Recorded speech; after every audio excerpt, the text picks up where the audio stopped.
And Hello. We should be live. good evening and welcome. Hello, good evening, and welcome. Hello.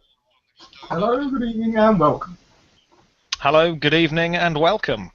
Hello.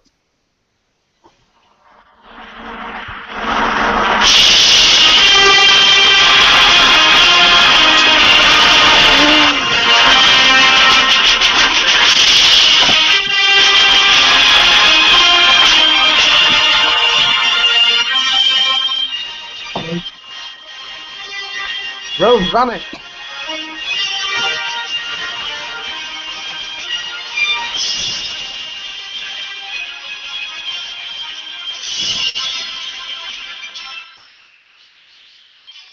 And then we stop it there because that's just the rest of the Rick Wakeman song. Yes. Over to you, Jack. Thank you very much, Tom. Hello, and yes, welcome to this, the first ever proper Politibrit roundtable discussion come debate. And a special welcome to all you, the viewers out there in alternatehistory.com land.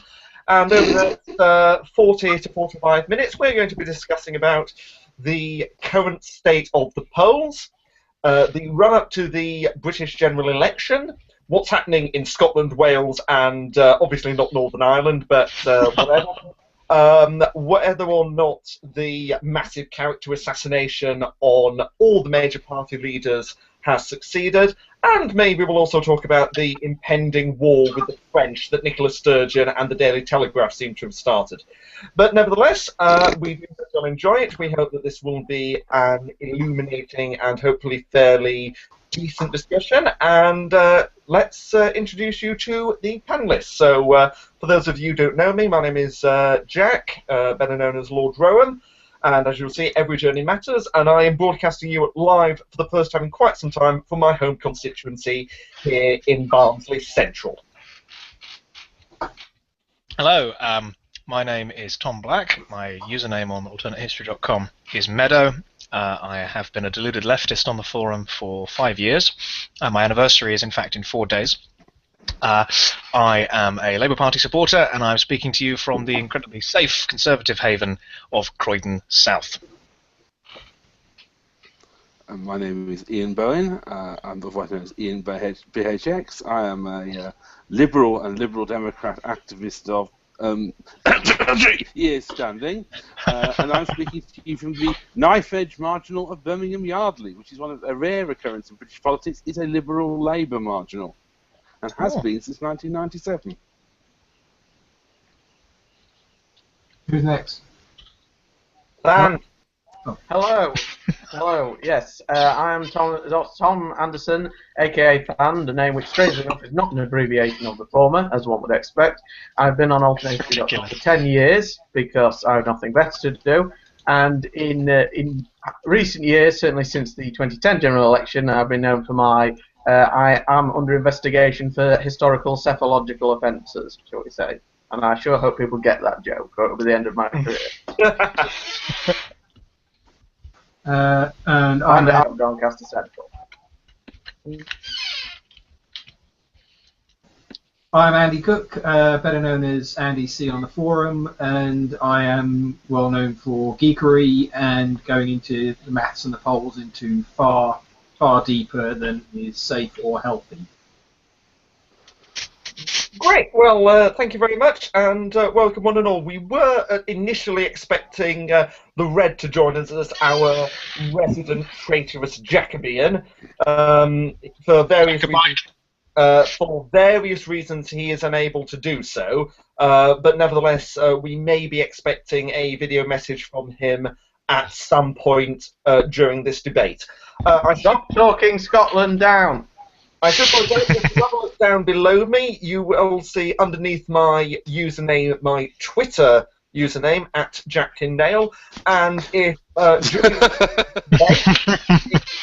any of you want to sort of tweet me with questions, comments, or things that you would like us to discuss, please do so. I will do my very best to move the conversation that way. But that being aside, the time is just coming up to 15 minutes past 7. So, And with it's that- about 39 minutes till Sunderland South declares. That's instantly us. There's about 3 viewers who have no idea what Sunderland South is. Is that in North Carolina?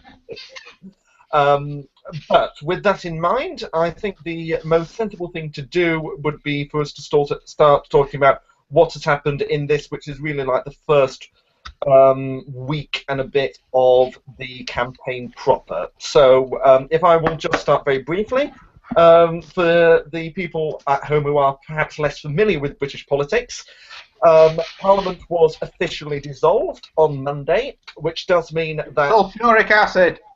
which does mean at this point in time there are no MPs, there are no sitting members of the House of Lords, and Parliament does not exist. But before anyone wonders why we're not all out burning and pillaging as my Nordic ancestors would have done so, I will point out that that is also because Parliament does not exist, the legislature does not exist, but the government quite clearly does. So in the time since Parliament was dissolved, we have had one debate between all 7 party leaders, which by and large does not seem to have led to very much beyond the fact that we now have a election that is sort of neck and neck between Conservatives and Labour vis-a-vis who is going to be the largest party. So everything to play for. Tom, you are next in the line. I wonder if you'd like to add to that. Tonight, you're going to hear a lot of things, and people are going to say to you that there is only one fair course, and that, of course, is their decision. A lot of people are going to say to you, there's only one thing left to do, the thing we've been doing all along. I'm here to tell you that that's not the case. There is another... I'm looking into the camera. I'm looking into the camera. I'm looking into the camera. Give me all your... Sorry. That was sort of my my view of the debates. Even though it was obviously an impression of Nick Clegg, because I'm really good at impressions, and you could all tell that. It was very... Jack several times. Yeah, I think it's... I think... Very good point. Thank you, Jack, for asking that. No, it was difficult. There was a lot of eyeballing. Ed Miliband, leader of the Labour Party, if you're watching this and are an imbecile, Ed Miliband was very heavily accused of eyeballing the audience, perhaps a bit too much, perhaps unfairly, because he does have quite distinctive eyes, though my mum really likes his eyes, as she said. I guess I should use that as a springboard to talk a little bit about the change in Ed's fortunes that has probably undeniably now begun, though the scale of it can very much be debated still. There is an increasing sense in the zeitgeist that is somewhat backed up by the polling that exists so far, though we'll be coming to that properly in a moment, that the approach of painting Ed as a complete, invalid who's just sort of can't function in society, and is completely unfit for high office. That's obviously been an approach the Conservatives have been using a lot over the last 5 years, definitely the last 4, and will certainly be pressing in this election. His sort of all right and occasionally quite good performances in the debates / non-debates that have been going on has sort of wrong-footed that a bit, and in fact on Survation, the polling company, they found that he has more favourables than unfavourables for the first time ever in his time as Labour leader. Now, there are plenty of things wrong with that, and psephology is not my craft, but I think there is also something in the air. There's stuff going around BuzzFeed, that noted social barometer of people being kind of like people generally saying stuff like, Ed Miliband is kind of sexy, which was a strange thing they did the other day, but also just general reaction. It seems not as disastrous as people thought. Ultimately, this could probably be boiled down to the joke that Jack referred to earlier, that ultimately, because none of the leaders shat themselves on stage, they've all come out looking a bit better than everyone expected them to. And Ed didn't shit himself on stage, which a lot of people probably did, because they expected him to just be Wallace and Gromit, but covered in human feces.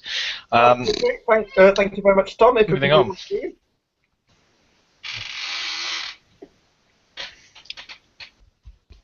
Who's next? I think it's you, Ian. Well, I watched the debates for an increasing sort of feeling that, as you say, I was hoping that somebody would solve themselves just for the entertainment value, but nobody did. And I thought that as I said to a few people, I thought Cameron was a bit wooden, and I started to tune him out in the second half. I thought Ed has got terrible media presentation, but was actually saying some fairly good things. I thought Nick was good, but the problem is that nobody's listening to Nick. And I thought the other three were varying degrees of awfulness. But I'm sorry, but Nikita does not appeal to me in the slightest. Apart from that horrible rendition that she does look like Jimmy Cranky, which is a terrible thing for any pop bitch reader of old, because we've seen the pictures. Thank you. Sort of, she started off with that sort of patronising, well, won't we be good for the English as well as screwing you stupid? And then towards the end, towards the second half, she went wooden. Leanne was completely out of her depth. Although, credit to her, she was the only person that called Farage out properly. Like, sort of, the others did not really do that, and she did. So, good for her on that basis. And I can assure you that having talked to my nephew in Tonypandy this morning, they're all actually quite proud of her. And that might sort of applied vote there go to 10%. And the simple thing is that, sort of, Natalie was ghastly, but I'd say that anyway, because she represents almost the complete antithesis of anything political I believe in. And Farage was, well, not as good as he was hyped. And what it comes down to is that I still think the party in the lead in the opinion polls is you're all a bag of shite. I get that on the doorsteps. There's a considerable... We all know that the non-voters, and in my constituency, it's about 40 to 45% of people won't bother to turn out on the day. But this year, the non-voters are more vocal. But I will agree with Tom in one thing, is that end of last year, start of this year, on the doorsteps, I did get Labour supporters saying Ed is weird. I haven't had one for about 8 weeks. I've had Ed isn't a proper socialist. I've had Ed is far too left-wing from some of your stranger voters who I would have thought would have fucked off to Mr Farage a few years ago. But I've not had any Ed is weird lately. But as I say, I'm in a very atypical seat. We don't have Tories anymore. They're still out there, a few of them, about 13%, but we've generally squeezed them. And I have a lovely leaflet for them in the last week of the campaign. But, there is a changing narrative. Ed Miliband is seen as being prime ministerial, not prime minister. And I think that there is a sense out there that this election is a bit more important. Because I've noticed this with the UKIP fade, and then we have the little surge that wasn't. The people who are voting are taking this one a bit more seriously. Okay, thank you very much, Ian. Yes, and a lot of very adroit points there.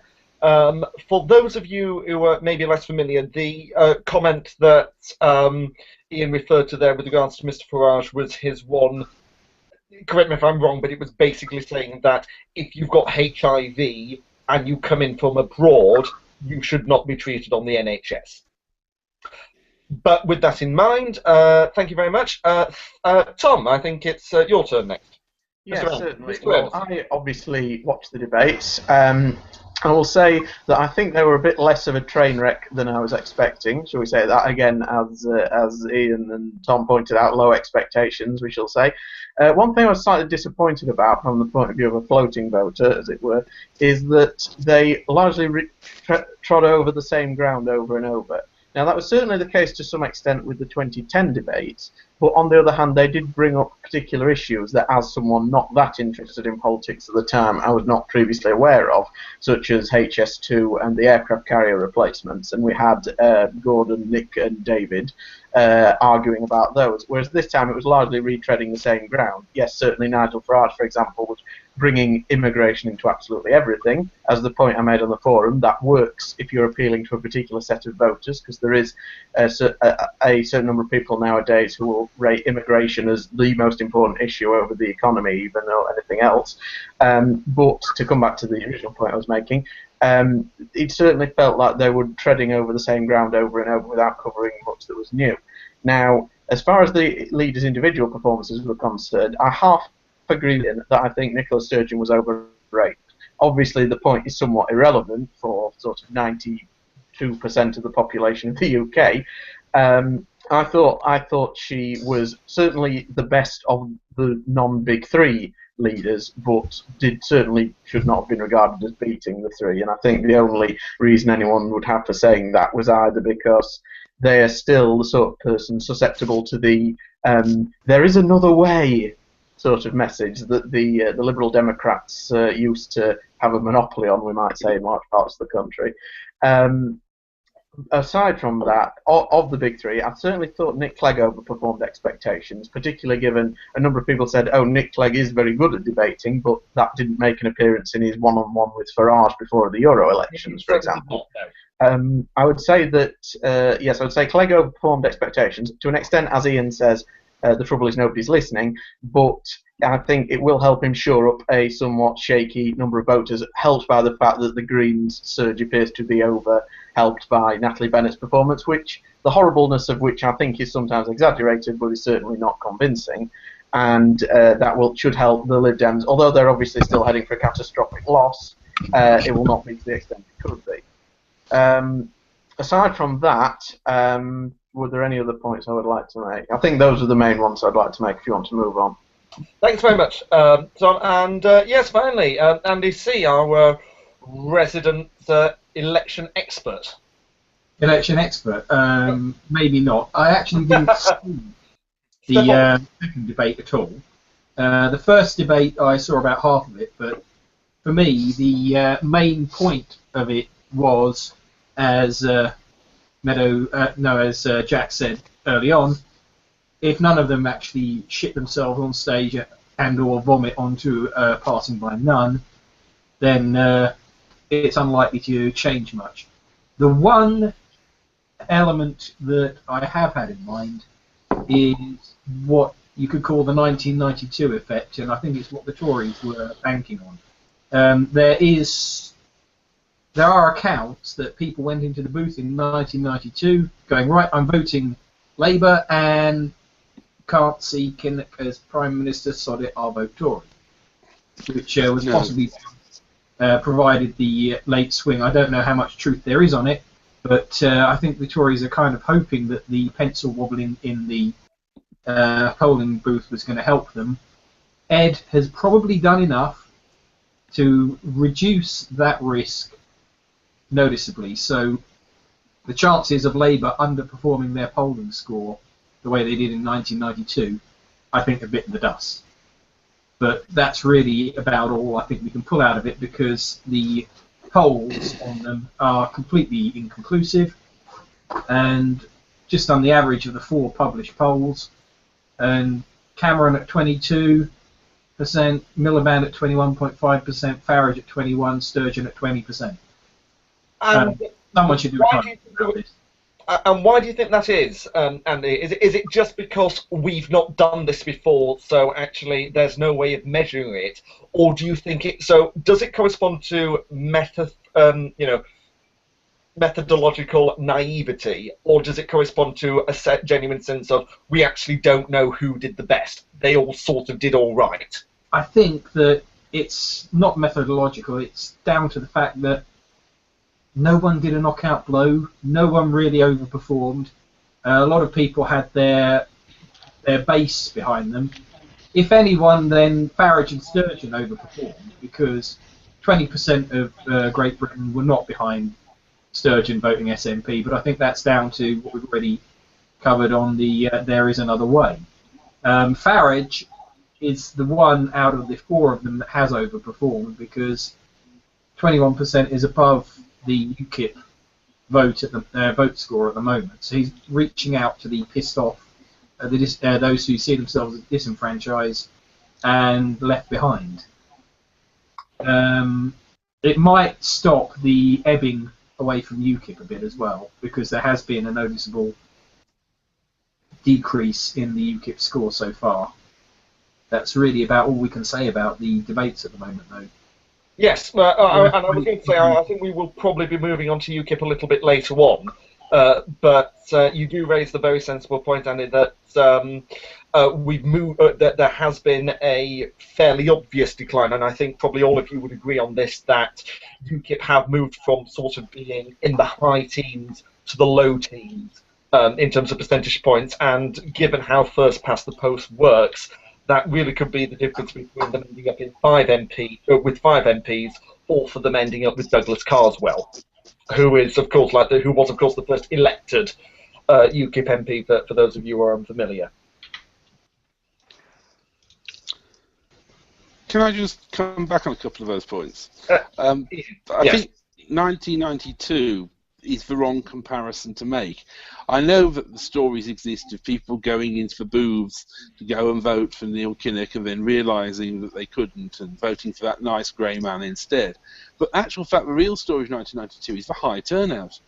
1992 is the highest turnout election for over a decade. What happened, really, I think, is a lot of people who would normally be marked down as not going to vote decided to go out and vote for Tories.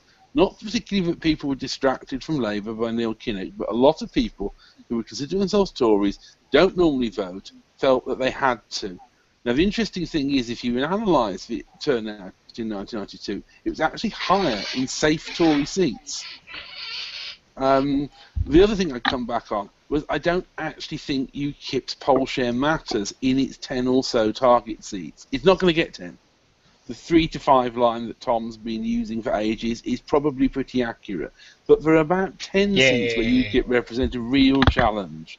And I think in those, I don't actually think, like the Lib Dem Labour battlegrounds, or some of the Lib Dem Labour battlegrounds, what happens in Manchester Withington stays in Manchester Withington. But lucky if we come fourth. But basically, there are seats that are different, and they're not going to perform to UNS, and the polls aren't going to matter in those 10 or so seats where UKIP are really working it hard. Now, they're working a lot more seats, but they're really ploughing effort into about 10 seats. Yes, I would definitely agree with the points Ian makes there. As far as the 1992 comparison goes, a point that occurred to me the other day was that 1992 may be a good comparison to make, but not when it comes to the Conservatives versus Labour in England, but perhaps when it comes to the SNP versus Labour in Scotland. Not that I think that will be as dramatic as in the SNP are on course to win all the seats and then come down to, but I think they may underperform because of a similar factor to the anecdotal one that is cited about, can I really see, on the doorstep of the polling booth, as it were. Well, I've always said this, and I've always said that the SNP will get 19 seats. Now, I accept that is actually basically nothing, but it's my sort of representation of the point you just made. That I accept as well that there's an element here of this has never happened, therefore it will never happen. Yeah, and I struggle to see the SNP getting 45, 50 seats. It just, yeah. I have pessimistic friends who can definitely see it, but I would be very surprised if it actually turns out that way on the night. Well, yes, and Tom, I know that you want to come back on that, but if I may, very briefly, I think Anthony Wells, who runs the UK Polling Report, very influential, I think, in YouGov as well, has pointed out there might be a level here amongst the chattering classes, the commentariat, call us what you will, that, as Tom points out, quite a lot of the argument is the SNP probably aren't going to get 50 seats because that's really strange. That does not necessarily mean that it won't happen. You have had, in recent memories, in systems with a Westminster Parliament, a Westminster If you mention Canada, I swear to God. Tom, the person who brought up wild rosing, as I want to use the term, was I code that. But there is genuinely the sense of parties, yes, can underperform on the polls, and I do think that one thing that has briefly risen its murky spectre overnight, it may have legs, it may not, is this alleged leak intergovernmental memo that basically had an argument between Nicola Sturgeon, who is the First Minister of Scotland, the leader of the Scottish National Party, that raised the point that she was apparently in a private conversation with the French consul in Edinburgh and said that, to be honest, she would prefer to have a David Cameron remain as the Prime Minister rather than Ed Miliband. whether or not that is true, and there's a lot of arguments to say that it could be fabricated, it could be leaked without actually giving the response of what it means. But there is there is this argument that maybe, just maybe, you will have hardcore Labour voters going into the polling booth on May the 7th and deciding, to be honest, I hate the Tories more than I want the SNP. I hate the Tories more than life itself. So there is a little bit of that. I think, yes, the SNP may be overhyped. Yes, there is a tendency of the SNP historically to be very, very, very poor at expectations management, but there was absolutely nothing to say that the SNP will end up with the vast majority of Scottish seats. Certainly, I think 19 is pretty much on the very, very low to impossible extent. I think probably the most likely alternative now is around 30, predominantly with capturing the majority of Lib Dem seats, although, as I'm sure Ian will point out, Lib Dem seats in Scotland are notoriously difficult to gauge, and a lot of the Labour seats in Scottish new towns, sort of on the outskirts of Glasgow. I'm sure we will be able to come back to this at some point in the future, but yes. I think probably life cannot and should not be all about Scotland. So I think moving on, Ian, if we're going to do this fairly, I think it's only fair that we move on to the next point, which I think should probably be about UKIP. So what is UKIP doing? What are Nigel Farage's chances? And do we think that that this sort of purple cloud is going to continue? Ian? Well, it's a very difficult question. I think the UKIP appeals to quite a lot of people. Farage isn't as popular as you think he is. There's a number of times on the doorstep I've encountered voters with strong anti-immigration views and who have then said, but that Farage is a bit of an extremist or something similar.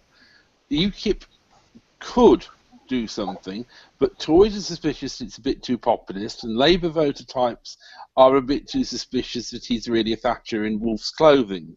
So you've got that situation where he's not entirely trusted, but he's also quite liked by other groups. So I think UKIP is that sort of vehicle that everybody can vote for the European election because it's a joke election, as far as most of the British public are concerned. We can see that by the comedy turnouts. And then it comes to the general election. Every time you see UKIP get 15% of Euros and fade down to 3, get 19% of Euros, fade down to 4. So you've got UKIP. They've got about 40 seats where they might get more than 20% of the vote, 20 to 25% of the vote.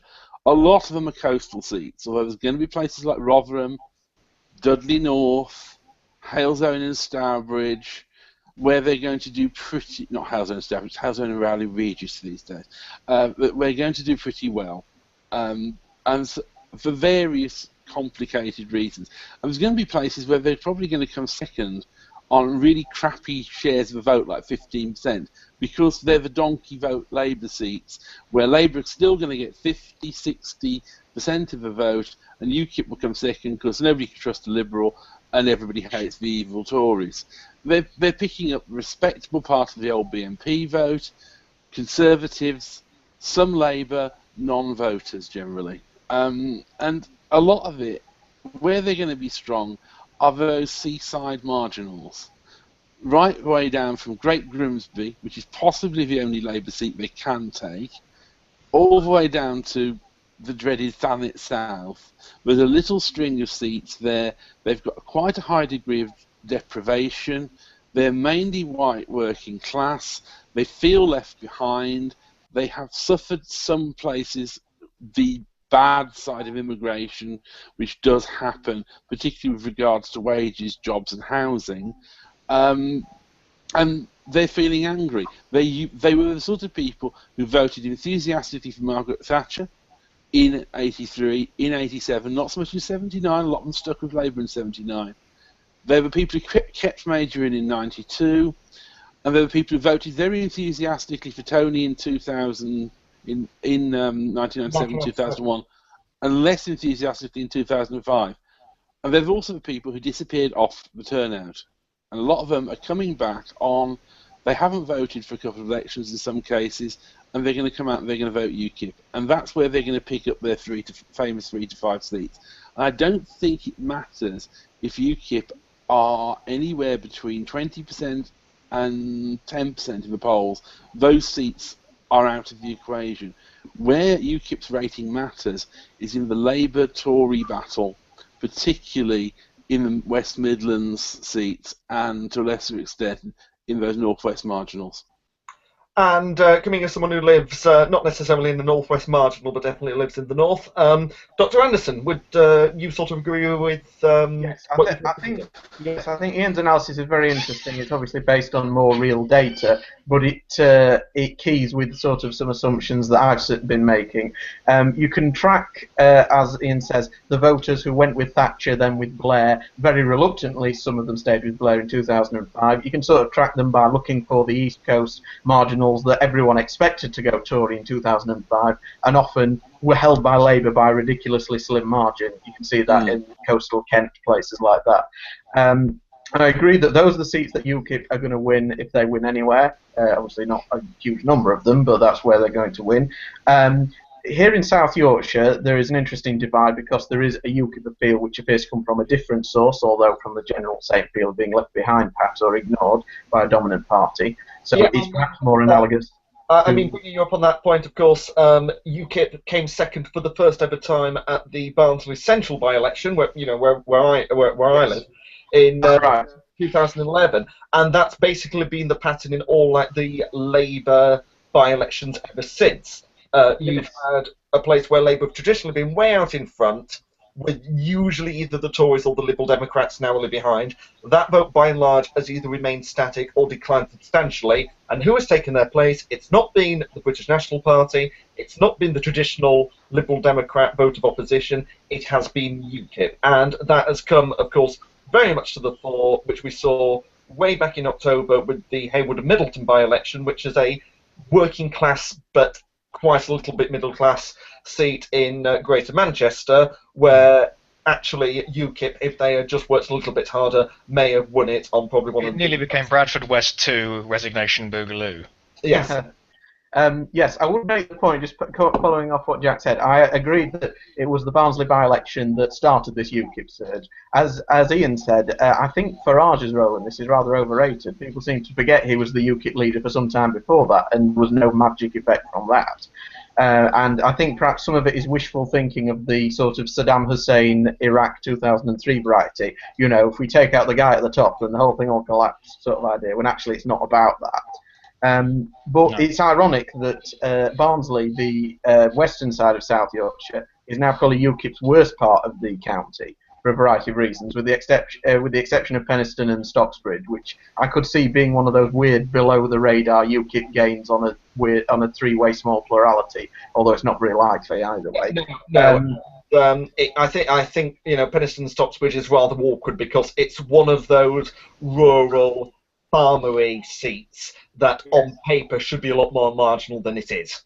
Yes, but anyway, as I was saying, whereas over here in eastern South Yorkshire, obviously the Rotherham situation is well known, but I think again is perhaps exaggerated because UKIP had a big breakthrough in Rotherham in 2014, in which, interestingly, it was largely a two-party affair where the Tories and the Lib Dems virtually collapsed, as in hardly even having that many candidates. So it looks as though they've all gone wholesale over to UKIP.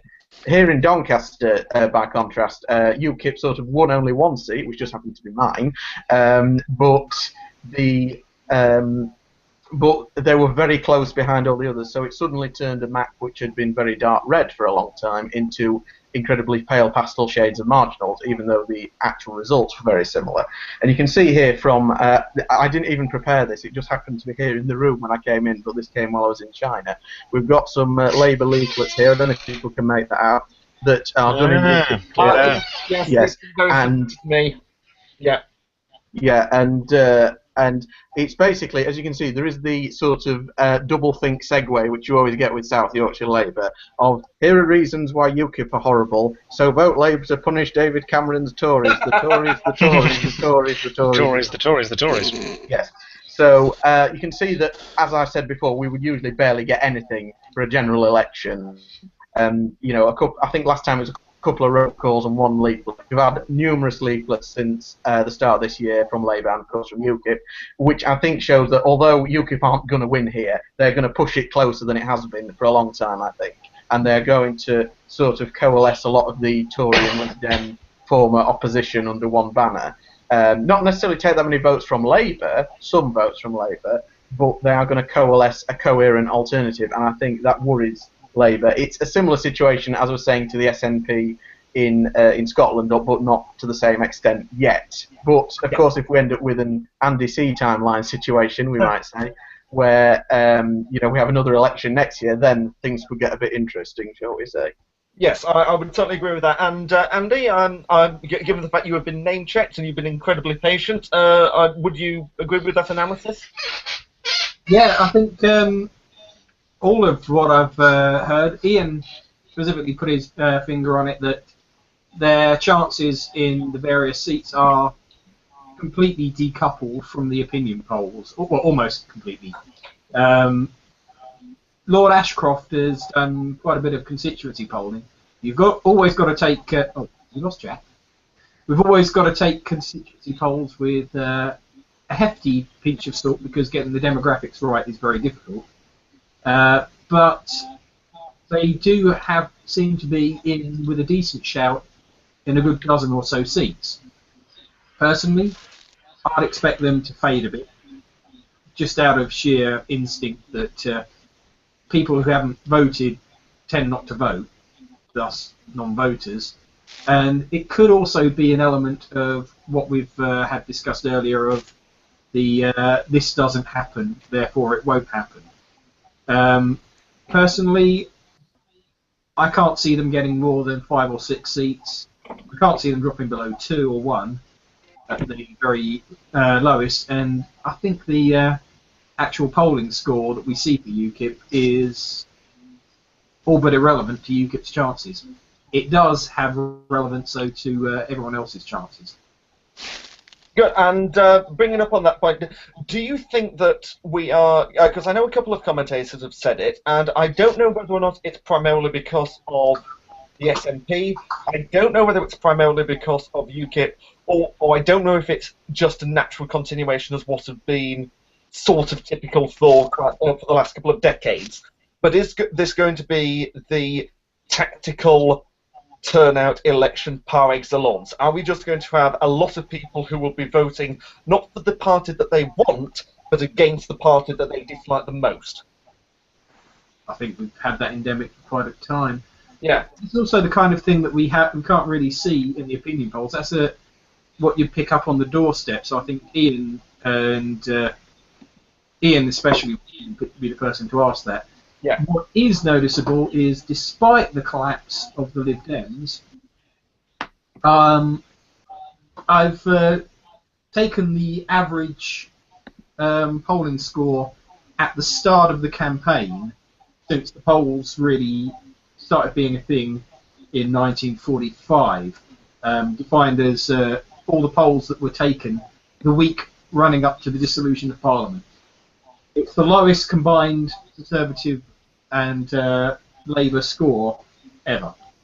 And also they are as close as they've ever been, apart from 1950 and 1964, which were pretty close elections themselves. The one main characteristic is the complete collapse of the Lib Dems, but again, a lot of their performance is going to be very divorced from the polls. They're fighting half 100 by-elections, as far as I can see. And for real data there, all I've really got is Lord Ashcroft's polls. And one thing that I have picked out from 538's analysis, I would predict that we will see the Lib Dems getting a higher vote share than anticipated based on the polls, by 2 or 3%. Fantastic. Ian, would you agree with that? I think that I'll give away a few little trade secrets here. I can see every bit of Liberal Democrat data in Britain, not in Britain, in England. I can see the whole lot. I can see every seat. So there are various things I can't say because I can see that. I've seen all our internal polls in England, and I even got to see the Welsh ones last week for a friend. The thing is that we have around, the Liberal Democrats are fighting in about 87 seats, right? A strong proportion of those are seats where we're hoping to keep a good vote share, about 30 of them. They're not seats we hope to win. They're not target seats. They're what we used to call starred seats and then called moving forward seats, and I can't remember what we're calling them this time. But basically, the idea is to try and keep the vote up. That's usually combined with a strong council group, council presence, or a strong set of council elections. Then there are the 55 held seats, and now the 3 target seats. There were 4, but due to events, there are now 3. And of those, I can tell you now that some of them are performing as the polls are saying. Yeah. There are seats where took me a while to the realise swing away is horrific. As simple as that. But there are a lot of other seats where it isn't. And there are a lot of other seats where we're seeing a close battle that is decoupled from the polls. My own seat, Birmingham Yardley. Ashcroft has John Hemming 3% ahead. It's a little bit more than that now. Not much, but if you look at it, we should be 8, 10, maybe even 12 points behind the candidate, and we're not. And they know that, and we know that. And that's happening. And it's the old Liberal maxim, where we work, we win.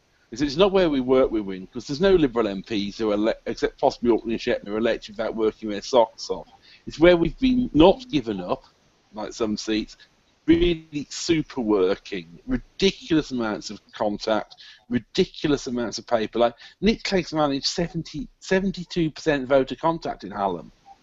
We're on 60-something in Yardley. We're making the biggest effort we've ever made, and that will pull up those seats. But I think Andy's wrong.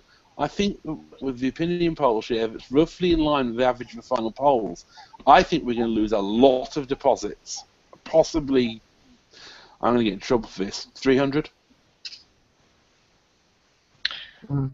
I think there was if I could just follow on from that. Tom, thanks very much for that, but we haven't really heard very much from Tom Black at the moment. Okay. Tom, I don't know if you want to... if I could come in, I suspect I'm about to make a point that Andy himself, I saw Andy stirring. It may be what Andy wants to say, because it's something he said himself at one point. If the Lib Dems do lose a lot of deposits, that is actually, conversely, a good thing for them. It's a good thing in bad circumstances, but it means that the votes they do get are going to be distributed in the seats that they can actually win, or in this case, hold. I don't know if that was what you were going to point out, Andy. I was just in that, I can see them losing a lot of deposits, but as Tom said, that's ideal for them. Obviously not ideal for their finances, but it's if you're going to have a restricted number of votes, have them where you can win. It's like Nicola Sturgeon is looking at getting a similar number of votes, a similar number of seats, 30, 40 seats, probably more than the Lib Dems, and they're not going to get very many votes at all, in fact none at all, outside of Scotland. Yeah. All their votes are going to be concentrated in 59 seats. The more that the Lib Dem votes are concentrated, the better for the Lib Dems. The reason I've come up with the Lib Dem overall score I think is going to overperform was from the constituency polls when they do the constituency-specific question. A lot of the time, the stronger the Lib Dems were to start with, the more the boost they get. That's going to be partly the incumbency factor, partly the presence, partly the amount they've worked in those seats. But that was never ever balanced by a loss in the weak seats. In the weak seats, if you've gone down 15% from 20%, you're losing your deposit anyway. There's possibly not that much chance of a further decrease in the weak seats because you can't really get negative votes. And as soon as you're down to the absolute core of 2-3%, that's all you're going to get down to. I see Ian shaking his head. Ian, quick response to that. We're sort of running a little bit behind, but not a problem. I don't know if you have any points to briefly. I don't think I can comment on that.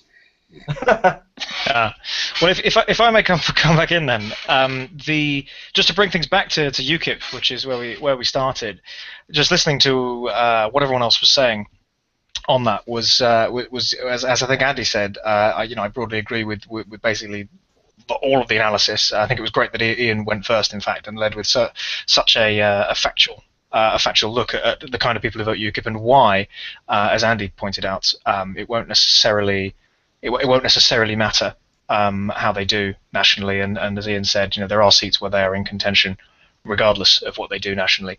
I think the question, to take a kind of macro look at it, is whether UKIP are going to carry out a political earthquake, as we're always told that they're going to. Because we talked about the SNP's bad expectations management. I think we've talked about it. In fact, they've been mentioned in the same breath on the forum, as there are going to be a lot of disappointed Scottish nationalists and a lot of disappointed UK nationalists, as you might be able to call them, who will have believed that their parties are going to completely shake everything up. They may well do under Sturgeon, but they are not going to perform. They are not going to get 50, 100, 326 seats. But as you point out, Tom, there are UKIP activists who genuinely, in their heart of hearts, think that Nigel Farage is going to be Deputy Prime Minister as leader of a 70-strong UKIP number in a month's time. We equally, however, and that is correct. There are some, but we actually shouldn't. What I've come to realise is we shouldn't overestimate the number of people who genuinely believe that scale of self-delusion, as it were, because Farage himself has begun to get into the expectations management game. He's been giving a lot of interviews where he kind of quietly says, I think me and my 8 or so MPs are going to be able to get around the table. He says that a lot. He's quite big on 8 to 10 is his favourite figure. Yeah. And like Ian, I prefer my 3 to 5 one. But the reason I brought all this up is because just the point of what does their national vote share mean? Why does the national vote share matter? And I'm of the opinion that the national vote share at this election, and I could be completely wrong, and that may well be proved by events, but I'm of the opinion that the national vote share at this election is going to be more important than it has been for a very long time. I think for Ed Miliband and Labour, it most of all, because they have the position where they may end up with most seats, but not the most votes. So there will be a lot of people in safe seats who will be advised, myself included, whose best chance to beat the Tories is not to vote Labour, but actually will be adding to Labour's national tally will be very important. When it comes to UKIP, the question of whether they have shaken things up, I think Ian hit it on the head when he said that they always fade. They always do stupidly well in the stupid election that we have to the kleptocratic plutocrats in Brussels, and then they always come down to, as Ian says, they come down to small single figures. I don't think they're going to come down to small single figures. I think they're going to get more votes than the Liberal Democrats. I think they're going to stay above 10. I've said for a while 14. For UKIP, I think that may end up looking high as an estimate. But if even that if they got 14, that's almost that's just over half of the 27, wasn't it? 27 they got at the EU's European elections last time. People voting, though, to be fair. Yeah. No, indeed it is. But who cares? That's the thing. The people who are expecting a UKIP earthquake, the people who need there to be a UKIP earthquake, including, by the way, elements of the media, who will really dictate what the narrative is. Just as Ed Miliband has found out the problem of pissing off the media by producing the wrong result for the last 5 years, I think we could see a very difficult ride for Nigel Farage, who has, for all intents and purposes, had quite an easy one from the media. In spite of everything he says, his party gets attacked a lot, and you end up with somebody saying that we should annex Poland, and then quickly they resign as the councillor for Dulwich East. But then you'd end up with Farage sort of getting away, as has been pointed out, with his disgusting comment during the debate about HIV, yes, about people with HIV. Yes, so. That's sort of my take on it. I think the big question, taking on board everything that's been said about UKIP, I think the only thing I'd add would be the question of will they carry out a political earthquake, and what are people's definitions of that? What are UKIP voters' definitions of that? What are the great British public at large's definitions? And what is the media's definition? And if they fail to do that, I think they could be in for a nasty surprise. Super. And of course, I suppose one of the points to raise here is that political earthquake means very different things to very different people.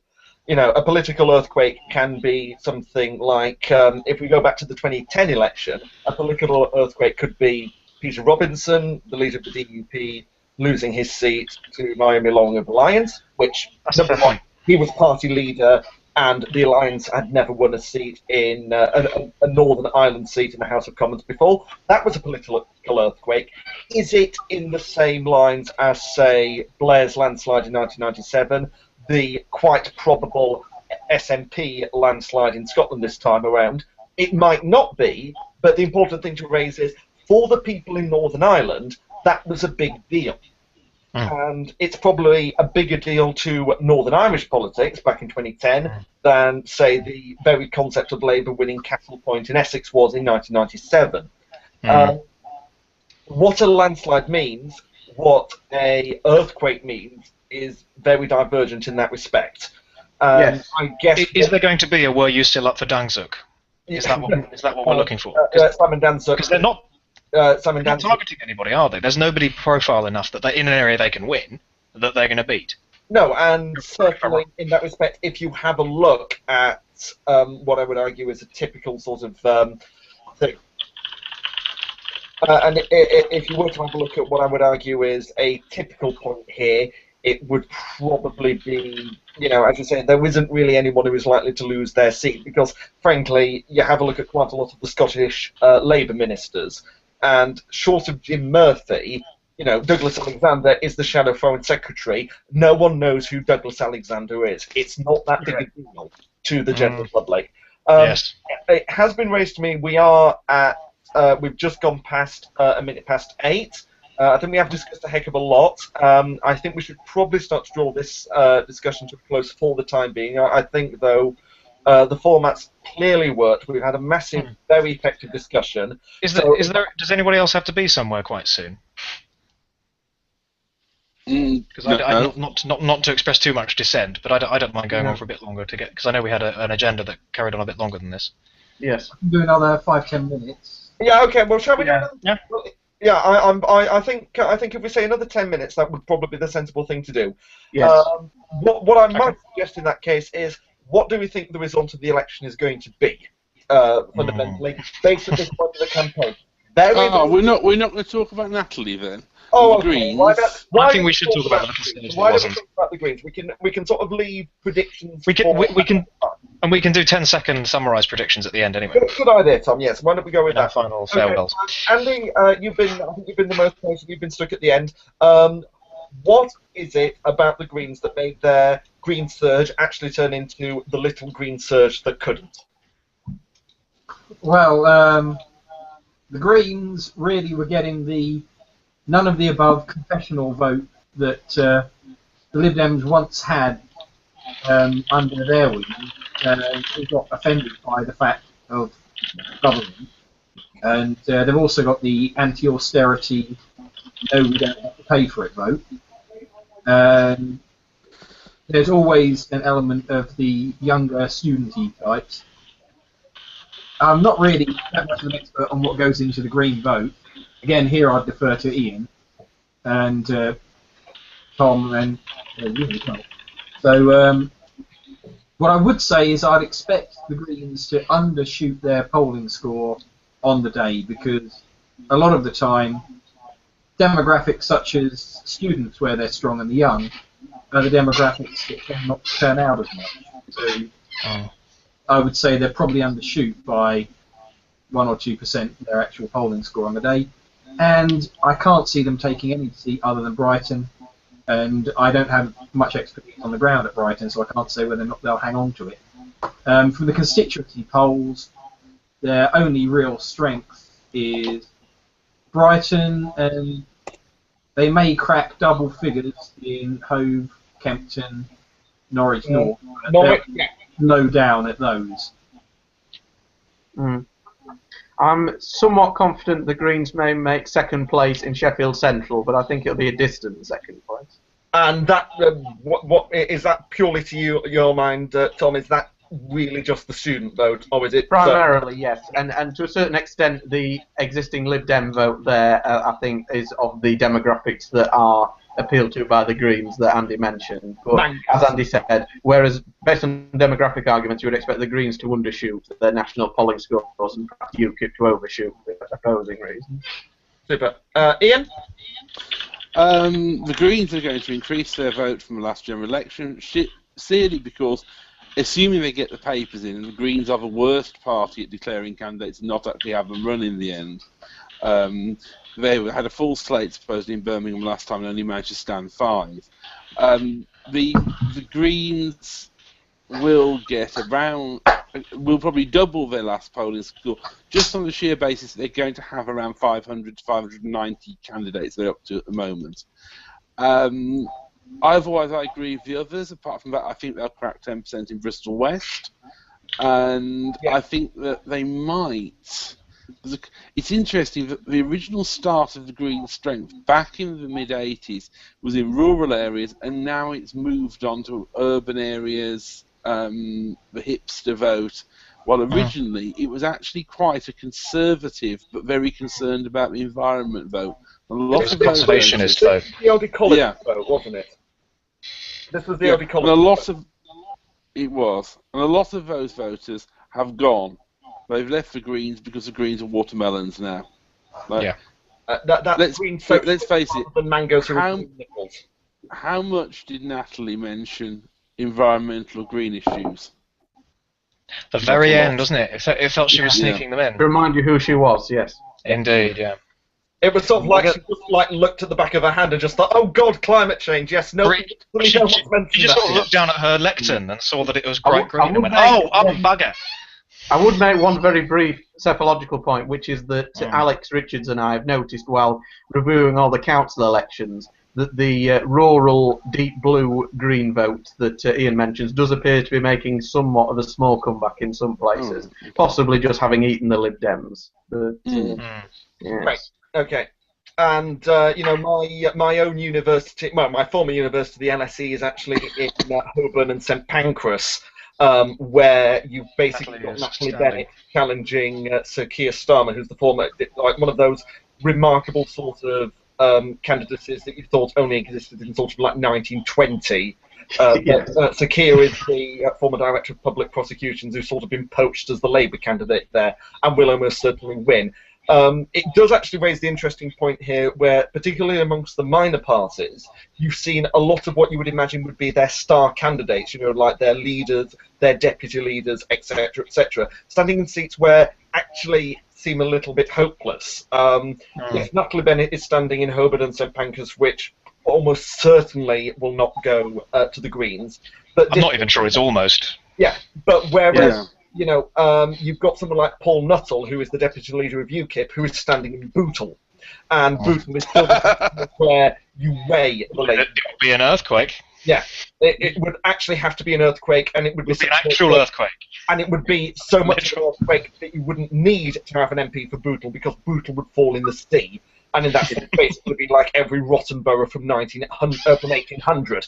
The same thing, there is that element there. And certainly, I don't know particularly, is there a future for a Green Party? As ever, I imagine that the Greens probably want it to be a Labour government, and quite a strong, ineffective Labour government, purely because that is their best way of getting renegade sort of Labour, middle-class, guilty students on side. If it's a Tory victory, Labour will have a heck of a lot of an argument in just turning around and saying, the only reason David Cameron is still Prime Minister is because you didn't vote for the Labour candidate.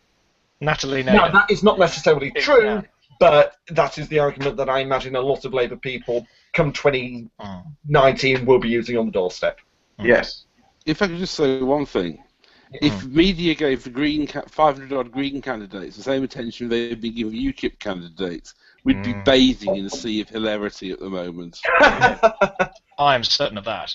Yes. If I may come in, I think I think starting with Natalie, I think I actually found her performance. You know, I mean, I would hope you guys know me, and anybody who's viewing who knows me on the forum would know that I'm not somebody who I'm not po-faced, and I like a good chuckle, even sadly sometimes at other people's expense.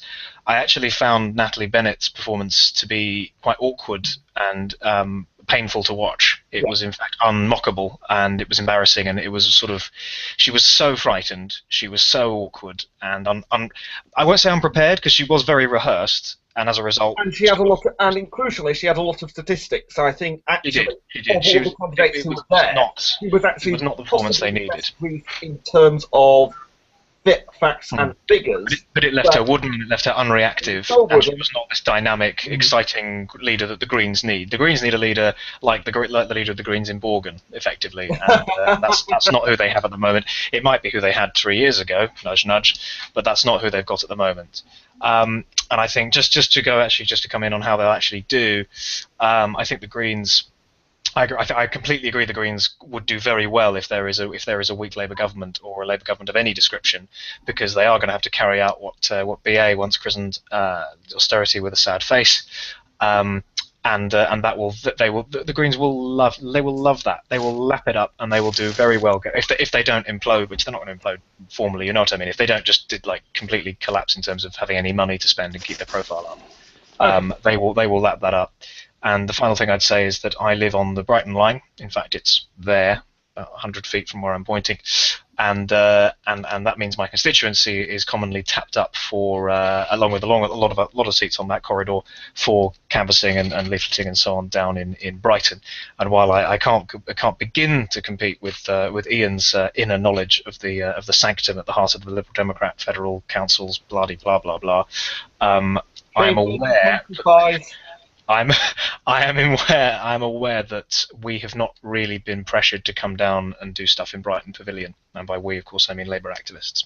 So I don't know what that means. It could mean a number of things, but it's what I bring to the table in terms of whether the Greens are going to do okay there, as in hold it. And I agree they're not going to win anywhere. They're not going to gain anywhere, rather. Thanks very much, Tom. Yes. Right. I think that actually brings us to just over an hour and 5 minutes, actually.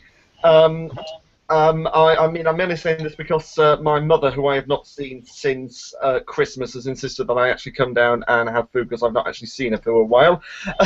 But at the same time, I think that we've actually had an incredibly effective discussion here. If I could ask, just in this order, Tom, Ian, Dr. Anderson, and Andy, just to go along you, what do you think at this moment in time is the most likely outcome of the election? Tom? I think Ed Miliband is going to be Prime Minister. I think, for Andy's sake, that Labour are going to win a small majority, but I think it is probable that it is also probable that Labour will win a minority government, so to speak, and enter into an agreement of some description with the Scottish National Party. Thank you very much. Ian? I'll be honest, I don't know.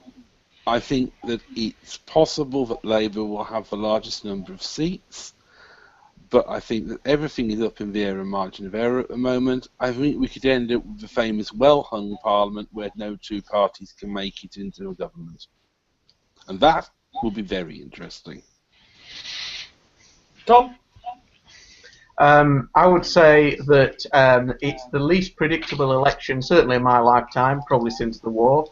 I think it will definitely be a hung parliament. Labour will most probably have the largest number of seats, but equally we may be in a situation, such as Ian describes, where no two parties together can even reach a majority. I think on balance, we're going to end up with some sort of weak minority government. I won't use the C word, but I suspect it may last for longer than people expect on the day. And I'm still, I think it's close enough that I am psychologically subject to the thing we mentioned of, I can't see Ed Miliband as Prime Minister because he's not Prime Minister. Whereas I can see David Cameron as Prime Minister, even though I couldn't see him as Prime Minister back in 2009. So that just shows how subjective the whole thing is.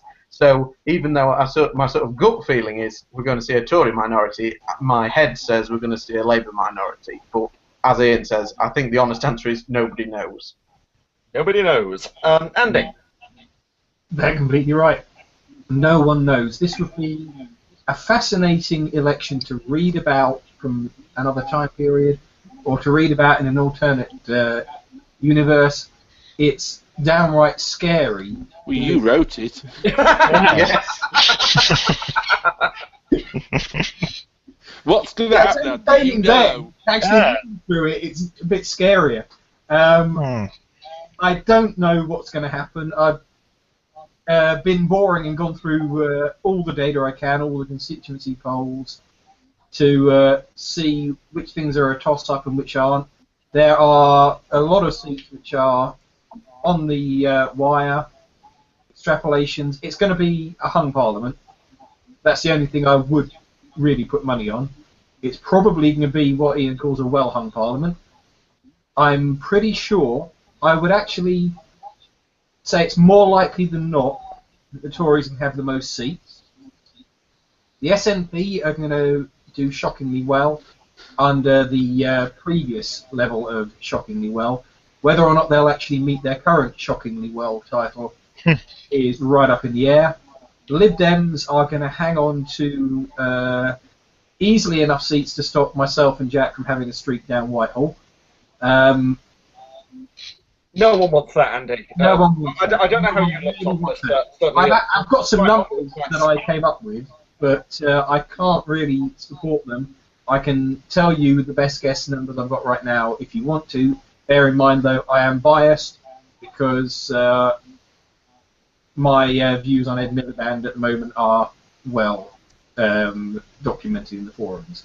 I can give you a random seat number if you like. Please do.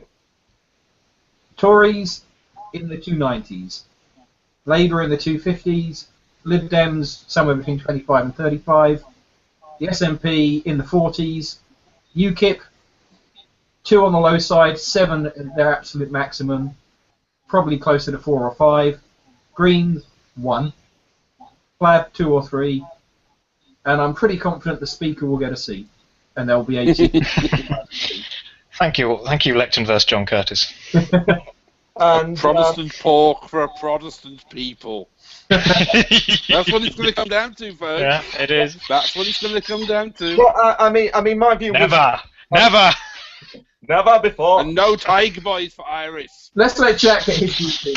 I mean, my personal view is the fact that George Galloway is going to declare himself dictator for life, and then come 2018, London will raise itself up on hydraulic legs and destroy Neo-Tokyo. No, frankly, at this point it's very boring because we're all people who are a lot more into politics than is really humanly possible, and as a result of that, we're able to give a very mediocre answer of we don't know. I think 250 would be an appallingly bad result for Labour. I think 290 is probably more than the Tories can realistically expect, even taking into account the natural sort of 1-2% swing towards the status quo that happens. What I think will happen, though, is that regardless of what the result is, the most likely response from the rest of the parties is the Conservatives, as they are, and David Cameron in particular, have lost the moral authority to govern, which of course was the line that was used against Gordon Brown. Whether or not that means a change of Prime Minister, I don't know, but I would probably agree with Tom that Ed Miliband is the most likely person to be Prime Minister in 2 months' time. Anyway, with that in mind, I'd like to thank all of you who've tuned in online, and I believe, Tom, that most of this debate will be available on YouTube. Is that correct? I believe after we stop the broadcast, it will be compiled onto YouTube, and within an hour or so, I think they'll be watchable. Yes. Okay, Ian, we will dub your voice as with an actor. Actually, we'll just say that you're Tim Farron, and becoming leader of the Lib Dems. If anybody is unhappy with that, by the way, I can make that not happen. No, that's fine. I don't care anymore. Right. So thank you very much, and I'm sorry if I've offended anyone or talked over anyone. I've never really shared anything like this before. So I think you shared very well, Jack. You did a great job for putting this together. I think we should certainly do another. No, and I certainly think it would be a nice idea to do this at maybe the week before polling day. But in the meantime, from me, Jack Tyndale, Lord Rowan, thank you very much. Tom? And from me, Tom, 2 quick plugs. Jack and I are starting a timeline on Easter Monday. Keep an eye on After 1900 for that. And my radio show on politics, primarily about Croydon, but you never know, is tomorrow night at 7 p.m. on Croydon Radio. You'll probably be eating with your families who love you, but in the unlikely event you're not, or you just like podcasts, do look in. Thank you very much. Ian? Nope, I'm fine. I'm going to just decide what to eat tonight, and I'm going to go and feed the cats making a noise. I'm amazed we haven't been photobombed. I'm sad we've not been photobombed. No, I'm very sad, yes. Dr. Anderson? Yes, I think there's been a useful exercise, and I would like to do it again in the future. I will say, if I can jump on Meadows' bandwagon in an incredibly original way, I also have a Clyad Law Clyaw planned for the near future. Here are 2 sort of teaser tags. 1, it will be in the ASB forum. 2, it's non-fiction. That's an interesting one. And farewell. Andy?